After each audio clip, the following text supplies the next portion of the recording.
Evening tubers, KingGrimlock back for another Grim Gram, and first off, as ever, a little bit of housekeeping. This is a continuation of my viewers requests,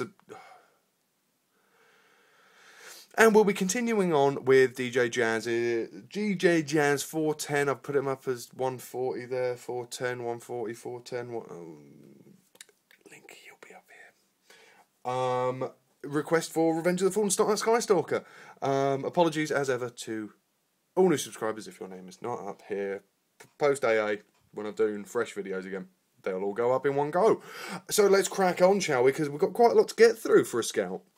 Now, this is one of the few Revenge of the Fallen toys I've bought, because I'm not a massive fan of the aesthetic of it at all, but there is a reason I have bought this guy. Other than he's ace. He looks great. Great little stealth bomber mode, lovely simple paint apps, great colour scheme. I love the fact that he's a drone. He's a little drone. You can move the eye. He's just a little drone flight jet. He's a scout jet. And he's really tidily done. Yeah, he's just folded up underneath there. It's not exactly subtle, hands. But he's really tidily done, and there's a lot of ingenuity that's gone into him. Now, the reason I picked this up is simply because he is a drone. And what can you do with drones? You can army build with drones. So when I get a mind wipe, I'm going to have him controlling all his little minions. And you know what? It's universe enough, classic enough to fit into that universe without too much of a problem.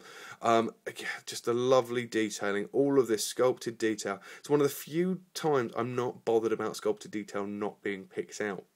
Because it's an army vehicle, because it's supposed to be camouflaged, all of this detail just looks nice. It adds to just the way the light shines off it. It bounces off in different directions. This is something you get with the Revenge of the Fallen line, as far as I can tell. It's just a real attention to sculpted detail. Not so much paint apps or anything like that, but you know, look at that. Look at the underside of those wings. How much detail, how much time went into the design for that. I mean, the whole thing, it looks almost messy, but you know what? It works so well. It's aesthetically pleasing because it's messy. It looks great. I could gush about this guy for literally hours because there's enough, you know, modes that you can get him into. Because, you know, it's weird when you have a toy that's got a dedicated Gerwalk mode. Gerwalk, for anyone who doesn't know, I think was a Macross-based term, which is half plane, half robot mode. So, you know, you have that, which, again, is a nice little mode. It doesn't really do anything for me personally. I'm not a big fan of the Gerwalk mode. I've never been a big fan of Gerwalkers. I don't see the point in them. And it does more give the impression that they're actually a piloted thing rather than a sentient being, which, again, gives kind of the impression that you're after with these guys. You are after more of a drone effect. But of course the problem is when you start messing around with Gerwalk modes, you can start messing around with other things. For example, Skystalker's not very well publicised chicken mode. Where you could just have him clucking all the way home.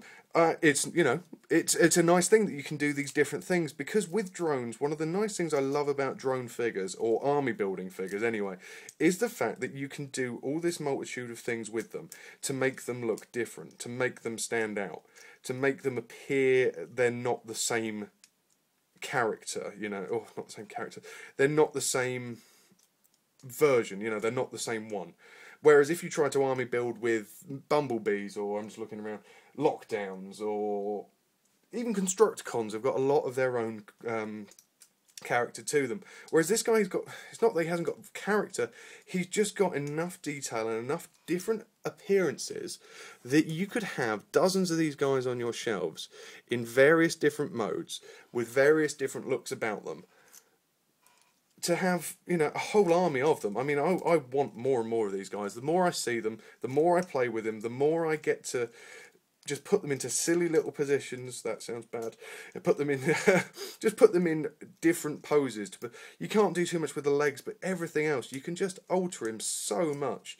You can make them look like completely different figures, variants of them. Have we ever had that with Transformers, where we've had variant figures that had enough little differences about them that you can actually do something with them? For example, you know, off the top of my head, the Watchmen figures that have come out fairly recently have had variants. You know, they've had different paint schemes. They've had, you know, some have had helmets on, some have had not, and things like that. Have we ever had that with Transformers? Somebody please key me in. Because these guys you can do so much with to make them look so different. The weaponry helps. These beautiful axes really help. And I want to show this off on camera because I don't really do transformation on camera, but this deserves it. They're actually stored in the wings to give him that holy wing thing. So you don't have to have them with weapons. You can have the weapons tucked away, so it gives them another look. The weapons clip on in various different ways with these this clip system they've devised, which means you can, if I can do this, please. You know, you can keep changing the aesthetic of these guys. You can keep altering it. You know, do you want your Skystalker with blades on for hands almost? Do you want him as, you know, Mr. Hook Hand? Do you want his wings down? Do you want his wings up? This is the selling point for me for this guy, is the fact that I could pretty much, if I had them, I could get about 10 of these on camera and everyone would look different enough that you wouldn't go, oh, it's all the same one. I've got so much personality in such a little character with so much detail on them. The sculpted detail continues down the arms, in the areas, you know, inside the chest is actually sculpted into ribs. It works. The entire toy works. I'm not a fan of the Revenge of the Fallen line, as I said earlier, and as I've said on many of my videos. But you know what? If every toy in the Revenge of the Fallen line was this good, I wouldn't have an issue collecting it. I know a lot of the Scouts are this good, but this guy just has so much personality, so much love to him. Can you imagine a mind wipe back there controlling all his minions coming forward?